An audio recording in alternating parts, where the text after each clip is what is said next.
Hello, everyone, and welcome back to the Cop Council. How are we all? Hopefully, all of you is having a fantastic Sunday, wherever you are around the world. And welcome back to our post-match reaction. Of course, Liverpool drawing against Arsenal by 2 goals each in what was a very back and forth game. Look, it was a close game. Of course, considering the fact that again Arsenal looked very good in the first half, Liverpool looked the better team going into the latter stages of the second half as well. I think overall a draw is a correct result. I think for both teams. I think look, we'll talk about it a bit more in depth as well and get your guys' thoughts on it. But for me, I think overall the game that did deserve to be a draw. I think look, both teams had very good spells in the games. I think both teams had very poor spells in the game, but I think in an overall sense, I think the game very much deserved to be drawn, very much so as well. But let me know your guys' thoughts in the comments as well down below. Want to know your guys' thoughts, your man of the matches. You know, if you're Liverpool, Arsenal fans, let us know your guys' thoughts in the comments. But I think overall, from a Liverpool side of things, you know, looking away with it, you know, look at last season, you know, we didn't get a point away at the Emirates last year in the league. You know, we walk away thanks to, of course, Mohamed Salah, late equaliser. Yeah, look, I think on the Liverpool side of things, you take it, you know, especially considering there were parts of that game where Liverpool were pretty much all over the place, considering again, the midfield wasn't the correct midfield for me that started the game. I think individual mistakes, I think 1v1 mistakes as well, cost us a few times during the game. But, you know, again, we'll get on to that in a moment as well anyway. But I think the overall feeling is, of course, you know, the sense of, again, happy the fact that, one, Liverpool didn't lose the game, and two, the fact that we've walked away with a point and you know, and we could have potentially got more. I think that's also a bonus side of things as well. I think anyway. But again, let me know your guys' thoughts in the comments as well. If you're new around here, like I said, hit the like button, hit the subscribe button as well. Very much appreciated as always. But big up Cal as well. Hope you're doing well. Saying we were poor, so that's the fair result. Glad it wasn't at Anfield. We go again in the cup. Yeah, no, true. I think look, certainly that first half in particular, you know, and speaking about it more in depth and speaking more about like how Liverpool managed to get things so wrong, because I think the first half especially, I think the midfield was wrong. You know, I think from minute one to minute, you know, until we changed things around, the whole structure of the team I felt was off. You know, again, the midfield three in terms of McAllister, so McAllister, Curtis Jones, and Ryan Gravenberch, they got outrun. You know, again with Arsenal inverting, obviously having Thomas Partey playing at right back, obviously overloading the midfield. That was a big plan from Arsenal, and they managed to do it perfectly well, similar to how Chelsea did it last week. That's a problem for Liverpool going forward. I think Arne Slot needs to fix that because even though Liverpool didn't concede, you know, any open play goals, or apart from obviously, you know, I say open play goals, of course we did concede the Saka one, but like certainly, you know, in that second half as well, you saw when Liverpool changed things around, there wasn't no urgency from Arsenal because again the changes were made so that Liverpool had, you know, a compact midfield in that sense as well. But I think overall that's something that needs to be looked at on an Arne Slot side of things, because look, we got overdone, you know, in midfield and especially, you know, set pieces as well. You know, when we're talking about you know, 1v1 duels and so on as well. You know, look, Andy Robertson certainly for Arsenal's goal. You know, I think it's a very good ball, isn't it, by Ben White over the top, which takes out, you know, the whole of Liverpool's defence. Saka in behind, Robbo shows in the inside, and he ends up doing Robbo and scoring a very good goal.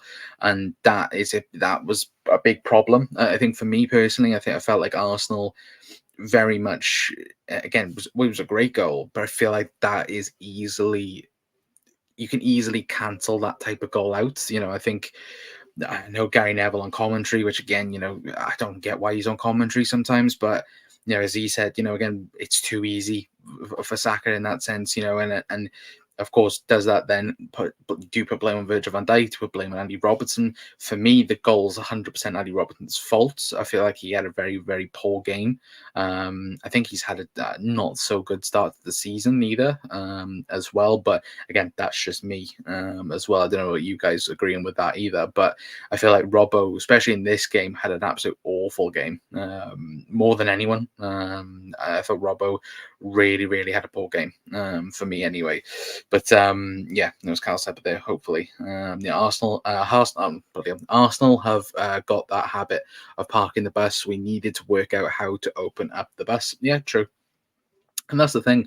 Like Arsenal's intentions in that second half was not to concede, and look, they did pretty much what they did against City in that sense. Again, I can't remember a huge chance that Arsenal really created in that second half, especially. I think the first half, obviously they got the goal from Saka, they got the set piece goal with Moreno as well, so they were comfortable in that sense. And to be fair, look, Liverpool couldn't break them down. I think that's perfectly honest to say. I think from a Liverpool side of things, is Liverpool could not break Arsenal down at times, as well. But that's purely down on us, with the fact that we couldn't break them down, and plus the fact that our own attacking abilities were awful. Trent wasn't really performing that great. Salah was going a bit hit and miss again.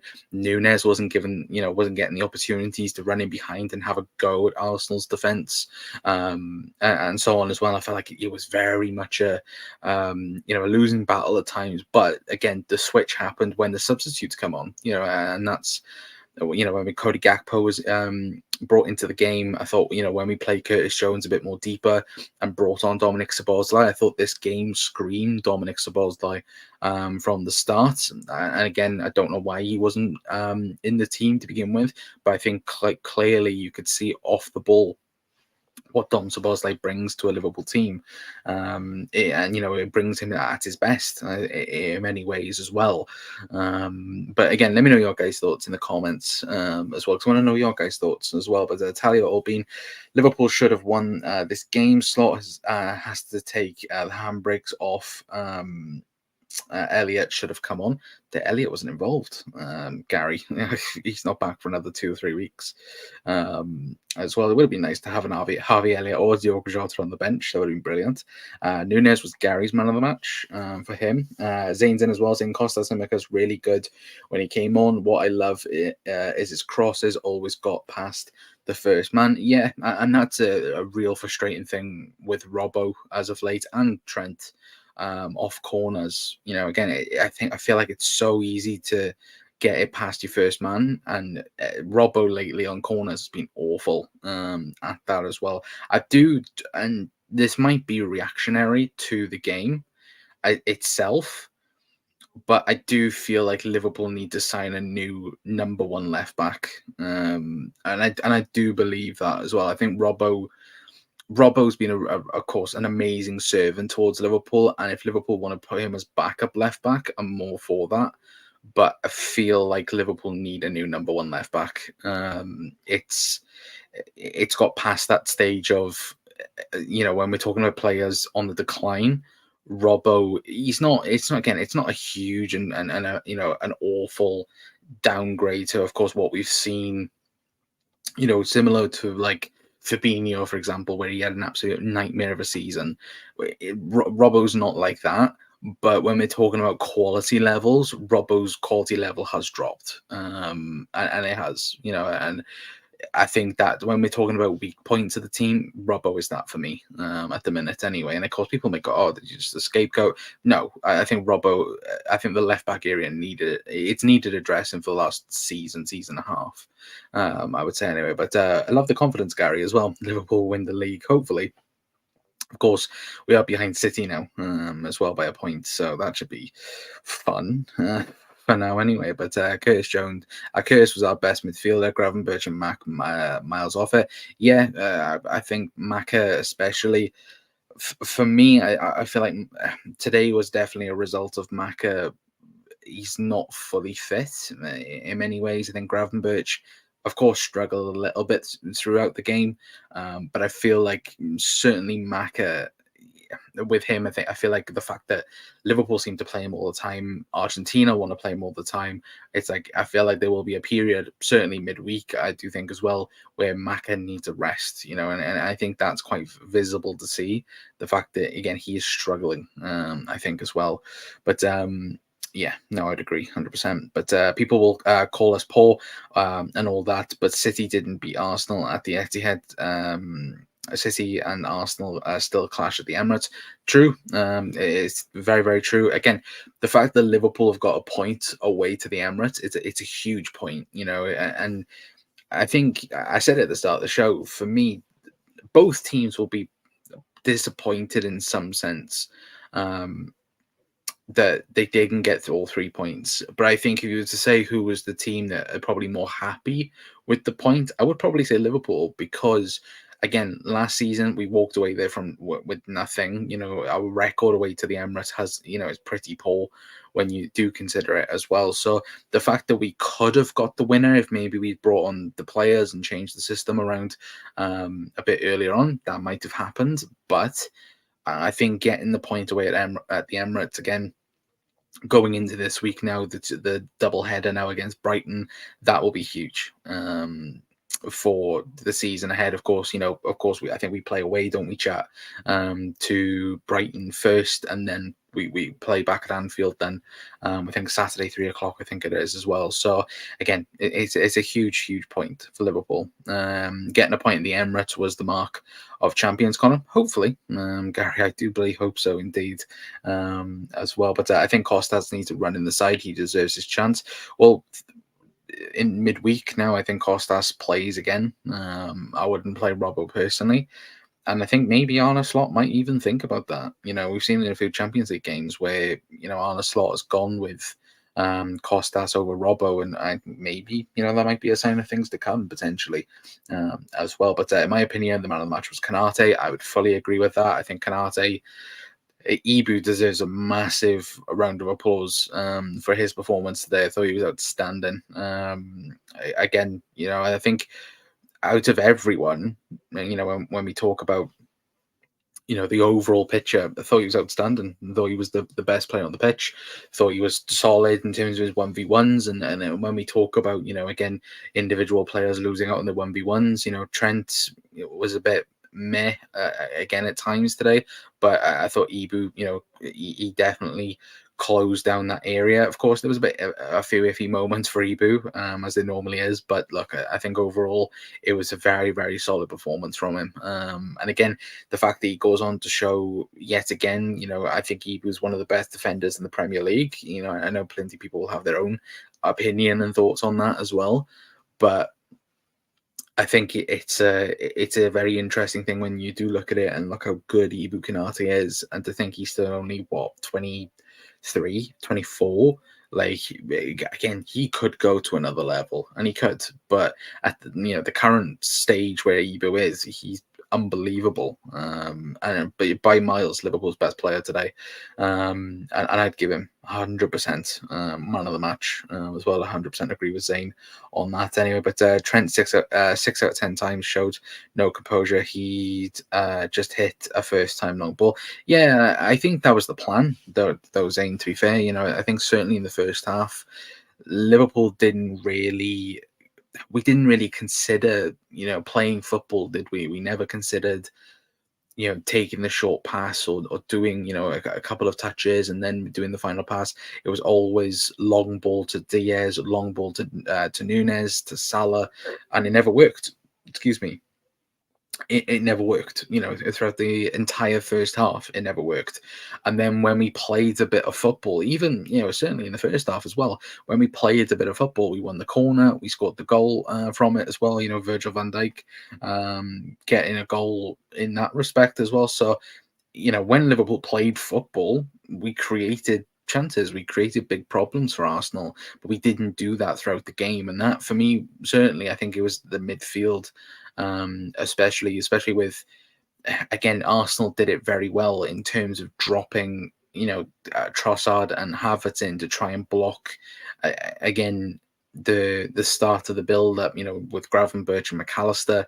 obviously Curtis Jones trying to go even a bit deeper then to maybe right back, Trent pushing up a little bit more to try and try and change something. That didn't really work, and then Arsenal pretty much went on to counter us in that respect as well. So again, when we're talking style wise, Arteta's style in terms of Slot and being it, at the first half it was beating it in that sense as well, which was a real worry. But then of course Slot changed it with the substitutes, and again Curtis Jones dropping a bit deep, and then obviously breaking into the final third from further in. It was kind of more than of a 2-8s instead of 2-6s again. So again, it's very interesting the fact that and very good the fact that Slot can change things and change things around so quickly. But it's also a worrying thing, I think, for Liverpool, where certainly last week when the midfield gets overrun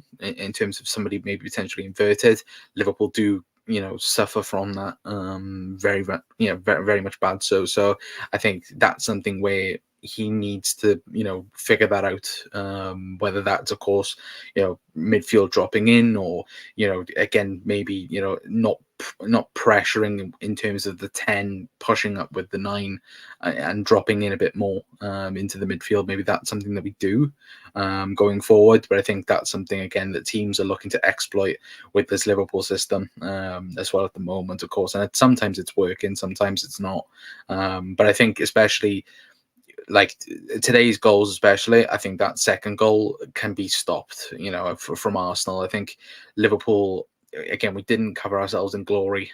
Certainly that first half, the second goal, especially. The first goal is what it is. Look, like I said, I think it's a Robbo mistake. It should be dealt with. You clearly know what Saka is going to do. You know that he's going to cut inside on his left foot and try and bury it that way, and getting done so easily isn't great. But I think that second goal in particular, when we're talking about a set piece, I think again that can easily get stopped. And it was poor from the Liverpool side of things anyway. But the first goal, again, you can say it's a really good goal because look, Saka, he battered Robbo on the wing as well. So like I think very much so it was a very good goal from Arsenal. But I think Liverpool's 2 goals as well was very good, especially Salah's equaliser as well. Darwin Núñez assist as well, which fair play to Darwin as well anyway. But Arsenal have to go to Newcastle next week, so that's them dropping points again.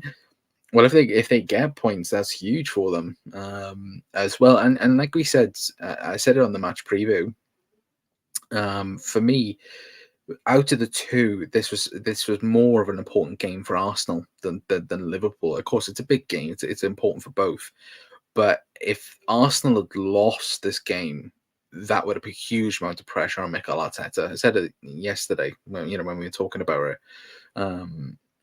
Or Friday, that it was huge for Mikel Arteta, because if they did lose this game, of course you would never get the end of it, in terms of Arsenal fans going on like, oh, this, that, and the other. But the one thing I will say for Arsenal though as well, and this, looking at it and watching it again, the game was a draw. It was I think both teams, like I said, deserved to draw.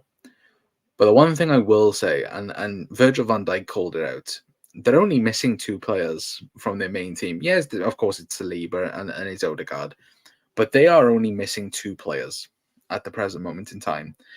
They are missing the equivalent of what Liverpool are missing. Again, we are missing Alisson, we're missing Diogo Jota, they're missing Saliba, they're missing Odegaard. Of course, Saliba's not injured. Of course, he's suspended. So even if Saliba wasn't suspended, they're only really missing Odegaard. We're missing the best goalkeeper in the world, and probably our main striker in that sense as well. And of course, Darwin Núñez is of course the guy there. But like, for me, it's been overworked a little bit in terms of what Arsenal are missing. And again, that's not taking anything away from them, because again, of course, they've had trouble throughout the week in terms of Saka getting fit, in terms of Timber getting fit. But like, even when the teams come out, we all knew Saka was going to start. We all knew Timber was fine. Like, the fact that even after the game, they're like, when I can't remember who went off and the question they asked Virgil van Dijk, it's like, so what? I think even Van Dijk said they're missing two players. Like, so are we. Like, like realistically, we're both missing the same amount of players, and like again, there's nothing in saying that the fact that Arsenal can't have injuries. They can have injuries, but similar to last season when Liverpool were missing Salah, we were missing, I can't even remember who we were missing at some point of the season. And we pretty much got told, like, oh, you can't mention that, this, that, and the other, blah, blah, blah. Like, no. But, like, see, when the shoe's on the other side of the foot, Arsenal fans and Arsenal pundits especially, like, oh, Arsenal have done so well to get a draw, this, that, and the other. They've played so well, even though they've got nobody available. Yes, they have. They've got players available. But I just find that part really, really funny. When, everyone's like, oh my God, Arsenal have got no players. They have players. The only player that's properly out for them is Odegaard. Like, Saliba will be back midweek. But yeah, like it's hilarious to me anyway. But we're missing four players. Yes, we are. What is it? Elliot, Chiesa, Alisson, Jota.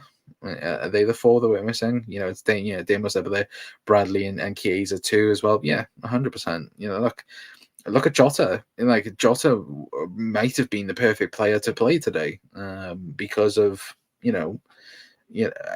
getting at that Arsenal defense. We all know Jota's record against Arsenal for Liverpool as well. So again, that would have been amazing for Liverpool to play Chiesa and Chiesa and Jota as well. Anyway, but kind of Arsenal won't win the league. I don't think they'll win the league now.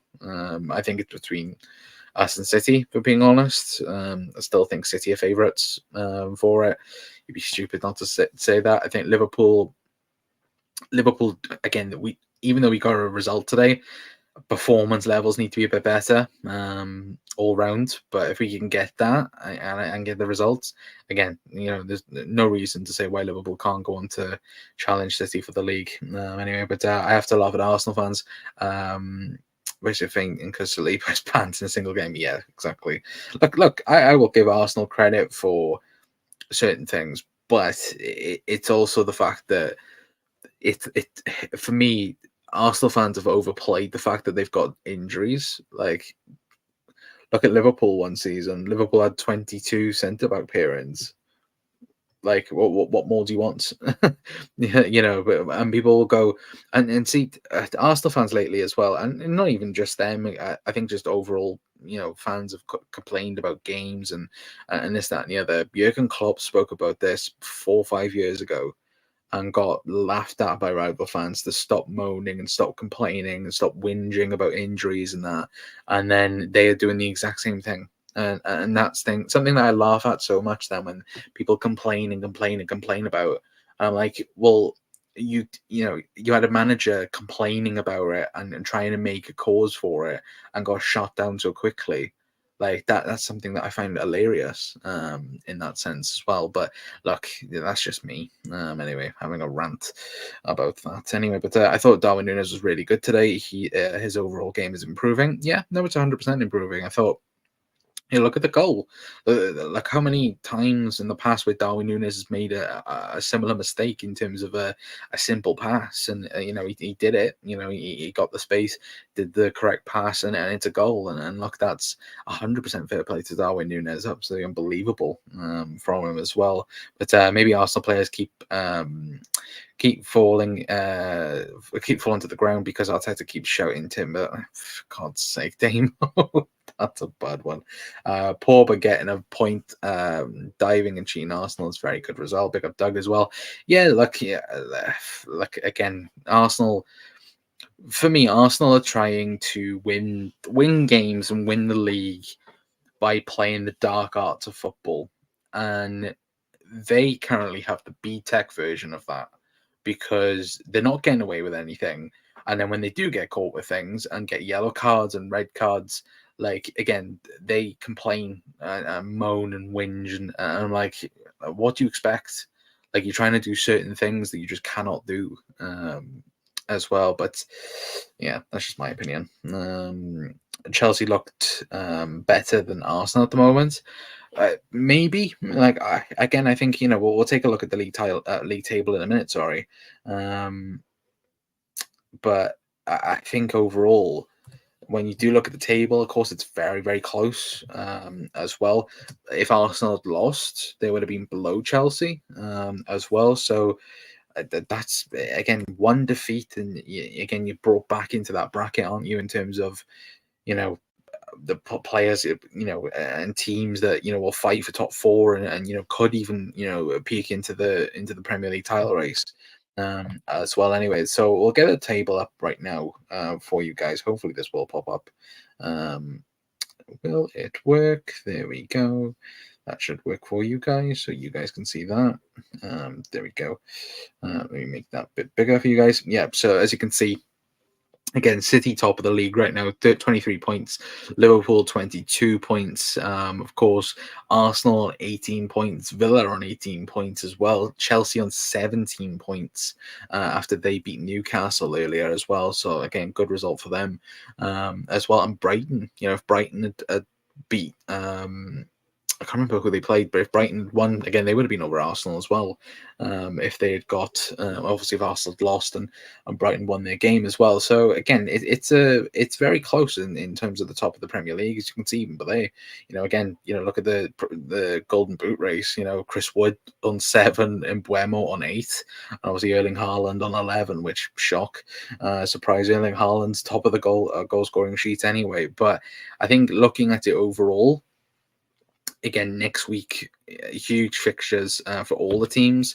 Again, City away to Bournemouth. It's not an easy place to go to. Arsenal as well, away to Newcastle.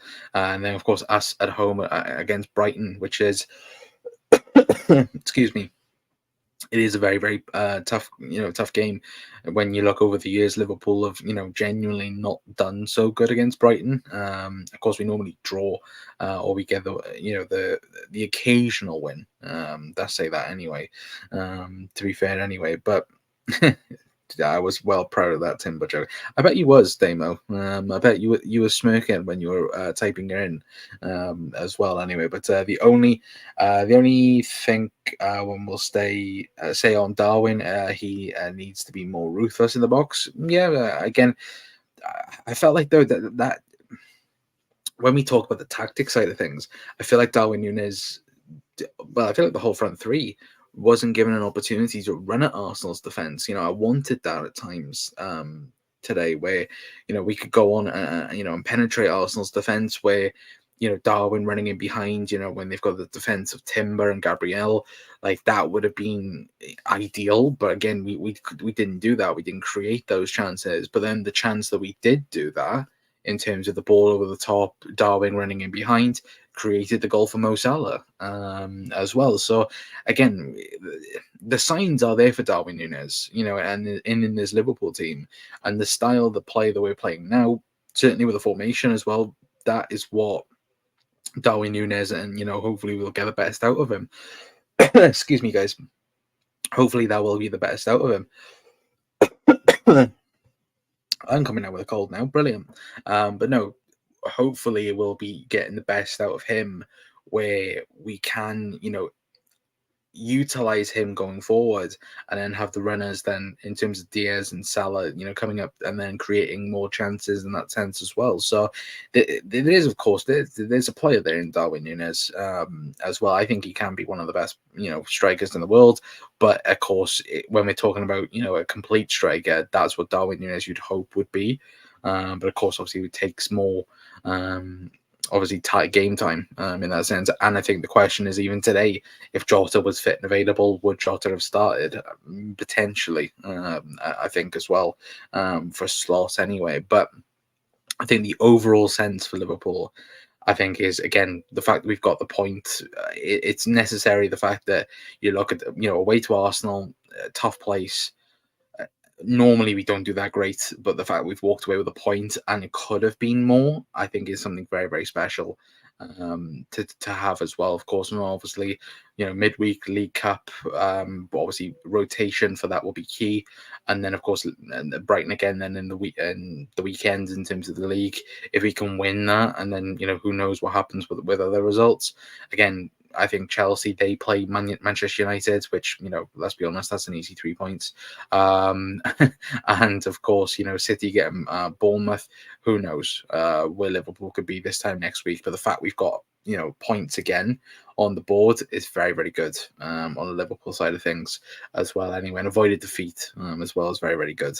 Anyway, but I am going to leave it there for now, guys. My voice is going right now. So hopefully you guys have enjoyed this video. If you have, let me know your guys' thoughts in the comments down below as well. Man of the match for me, before I do go, Ibu Kanate. I think hands down, Ibu Kanate for me would and is man of the match in that sense. I think obviously close seconds could be Salah for the goal, but I think overall Ibu Kanate was by miles Liverpool's best player on the pitch. But again, the fact we got a result away to Arsenal, again, it's very, very good. But it could have been a lot better if we're being perfectly honest anyway. But I'm going to leave it there.